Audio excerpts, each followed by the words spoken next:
Hey guys, how's it going? Welcome back to my channel, Gardening in Cold Spring Harbor. The star of today's video is this beauty right over here. And this is Aloe Vera. Did you know that there are over 500 different aloe vera species out there? But for the purposes of today's video, we're going to focus on the most popular, most known aloe vera species, and that's the Barbadensis aloe vera species. Barbadensis aloe vera species is that common aloe vera plant which we typically see in garden centers, grocery stores, even big box stores as well. The Barbadensis aloe vera is known for its amazing medicinal uses. So in today's video, we're going to talk about growing, caring for, repotting, harvesting, even propagating aloe vera plant. We're also going to talk about fertilization, watering, and light requirements. So for those of you looking for that online gardening channel, which offers tips, tricks, easy, yet proven gardening advice to take your home gardens to that next level, don't go anywhere, guys. Stick around with me today. Start with going below this video and clicking the subscribe button. For those of you who enjoy the content of my videos, if you find my videos to be useful, helpful, informative, in absolutely any way, don't forget to click the bell icon below as well. Now come with me, let's talk about aloe vera and let's get gardening. Aloe vera is a part of a succulent family with plant genus called aloe. It's either stemless or short-stemmed with thick, greenish, fleshy foliage that stems from bottom center. The edges of the foliage are serrated with small teeth-like structures, as you can see right over here. There are over 500 different aloe vera species available, but the most common is called the Barbadensis. That is the aloe vera which we typically are used to seeing in grocery stores, garden centers, big box stores. The Barbadensis aloe vera is known for its medicinal uses. The gel within the foliage of the aloe vera is used for medicinal purposes to treat acne, psoriasis, burns, cuts, as well as bruises. Let's dive right in and talk about the needed light exposure to keep our aloe plant happy. The amount of light exposure will heavily depend on the location or the climate in which you live, also where you're growing and keeping your plant, whether you're keeping it inside or outdoors. If you're keeping your aloe vera plant inside, it's going to need a location with as much sun exposure as you can possibly give it. But please keep it as far away from touching glass windows. If your aloe plant will be too close to the glass will reflect on that bright sunlight and could cause burns on the foliage of your aloe vera plant. If you are keeping your aloe vera plant outside, it only needs 2 to 3 hours of bright sunlight in the mornings with part shade exposure during the afternoon. If you will be keeping your aloe vera plant outside, make sure that you move it to a more shaded location during the hot, sunny afternoon hours. Aloe vera is not like majority of other succulent plants that we are familiar with. Majority of other succulents do need at least 4 to 6 hours of bright morning sun exposure. That's not the case with aloe vera. 2 to 3 hours of morning sun exposure will be plenty for your aloe vera plant. If you live in milder climates, milder gardening zones, you could expose your aloe vera plant to a bit more morning sunlight exposure. It is very easy to tell if your aloe vera plant is getting too much sun exposure and is getting stressed out. How can you tell if you're exposing your aloe vera plant to too much sunlight? Bright direct sunlight. The color of your aloe vera's foliage will change from green and glossy to yellow or orange colors in pigmentation. If you see that color change from green to yellow or even to orange or brown, that is an indication that you need to relocate your plant to a location that will have less bright direct sunlight exposure. Let's talk about temperature requirements for growing aloe vera plants. Aloe veras do best in temperatures ranging from 55 to 80 degrees Fahrenheit. That's roughly 13 to 27 degrees Celsius. Natively, aloe vera plants live in gardening zones 9 through 11.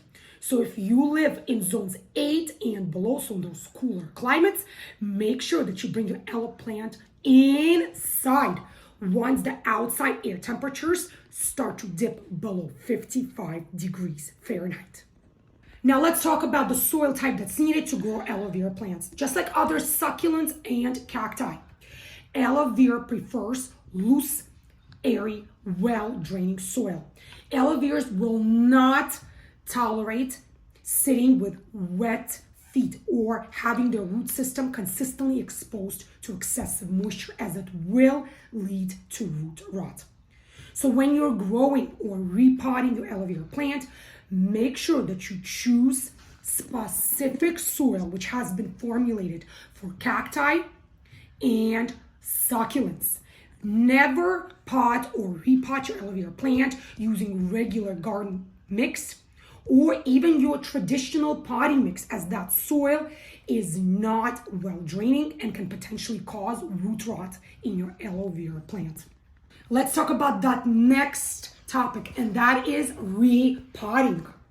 How often should you repot your aloe vera plant? Not often at all. In fact, aloe vera is one of those plants that likes to feel snug and root bound in the container. What I like to do is take my aloe vera plant out of its existing container roughly once per year and look at the root ball, at the root system. If you see more roots than soil, that means it's time to repot. If you are repotting, make sure the container which you choose will have lots and lots of drainage holes on the bottom, and make sure that the new container will be no bigger, no wider than 2 additional inches from the previous size containers. You never want to go too big because, again, aloe vera does like to feel snug and root bound in its growing container. Now let's talk about watering requirements for aloe veras. Aloe vera does not like to be watered frequently at all. The less, the better. I like to water my aloe vera plant roughly once every 2 weeks, no more than that. And that is during the spring and summer months. Once the cooler fall temperatures start to roll around, I cut back on the watering even more. During the fall and winter seasons, you should water your aloe vera plant only once every 3 to 4 weeks. You should allow all of the excess water to run off from the bottom of the container into a saucer or a water tray. And whatever is remaining after 10 minutes, you should always spill that out. If you're just not sure if it's time to rewater your aloe vera once again, the best and easiest ways to tell is to do a finger test. How do you do that test? You use your index finger and you place it roughly 2 inches below the soil surface. If you're not feeling any moisture content 2 inches below the soil surface, that means that it's time to water your aloe vera plant again. One easy way to tell if you're overwatering your aloe vera is you're going to see the color of the foliage change from green to lighter colors such as yellow or even orange. And the foliage, instead of being nice, thick, and perky, will start to droop down. If you are underwatering your aloe vera plant, how can you tell that you're underwatering your aloe vera plant? Very simple. The width and the thickness of the foliage will start to decrease, will start to shrink. Why? Because your aloe vera plant is struggling. It's using whatever water it has internally to stay afloat and to survive. Hence, the sizing of the foliage will start to diminish and to shrink. Let's talk about harvesting our aloe vera for medicinal purposes. How do you harvest aloe vera? Very simple. You take scissors or pruning shears and you cut off the foliage of your aloe vera plant. You can either cut off quarter pieces at the time, allowing the edge of your foliage to callus over before you harvest it yet another time. Or, depending on what you need it for, you can cut off the entire foliage all the way down to the soil surface. What makes aloe vera medicinal is this gel inside the leaf. By peeling the leaf and by exposing the gel, now you can use this gel for cuts, burns, bruises, to treat acne, even relieve symptoms of psoriasis. Now let's talk about propagating aloe vera plants. Why in the world spend our precious hard-earned money at a garden center to purchase yet another aloe vera plant when we can propagate and grow our own using our existing mother aloe vera plants? When aloe vera plants are very, very happy, they start to send off offshoots from the bottom side of the mother plants. These smaller sized offshoots are something we like to call pups or baby aloe vera plants, which is what you're seeing right over here. I was able to harvest all of these pups from my existing, more established, mature aloe vera plants. How do you harvest the pups or the offshoots? You can either cut them off using scissors as close to the mother plant as possible, or if you're delicate and gentle enough, you can reach with your fingertips below the soil surface and to peel off the offshoot or the pup from the main stem of the mother plant. What do you do next? Once you have harvested the pup, you let it be for a few days. You want the bottom portion of the pup, the bottom end, to dry up and to callus thoroughly, because we do not want to expose this to root rot. Once you see that the bottom is nice and dry and calloused, you are ready to pot it up in its own container. Remember, again, the container must have as many drainage holes as possible. We're going to use well-draining, airy potting mix that's been formulated for aloe veras, cacti, and succulents. We're going to place the pot in the center, backfill with the soil, tap the soil down nice and firmly, and water it thoroughly.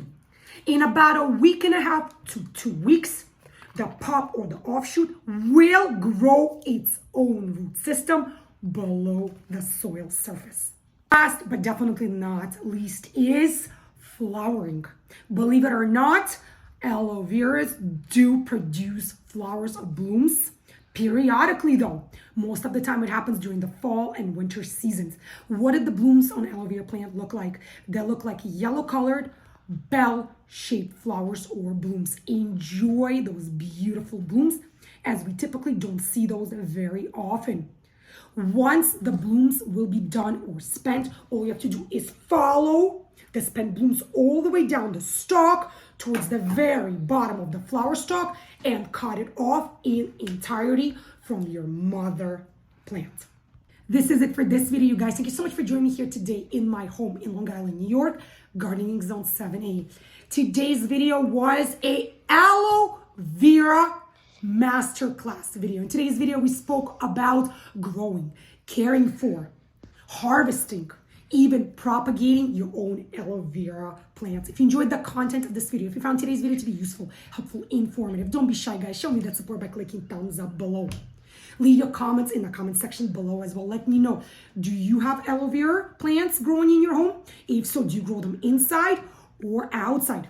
Let me know, have you tried propagating your own aloe vera? For those who haven't yet subscribed to my gardening channel, Gardening Cold Spring Harbor, please do not wait any longer. Do so today. It's super easy. Just go below this video and click the subscribe button. Don't forget to click the bell icon below as well if you want to get notifications from YouTube each time I'll upload a new video. Stay healthy, happy, be well, each and every single one of you. And as I like to say at the end of each and every single one of my garden videos, happy gardening, guys, and I'll see you again in my new upcoming garden videos. Bye, guys.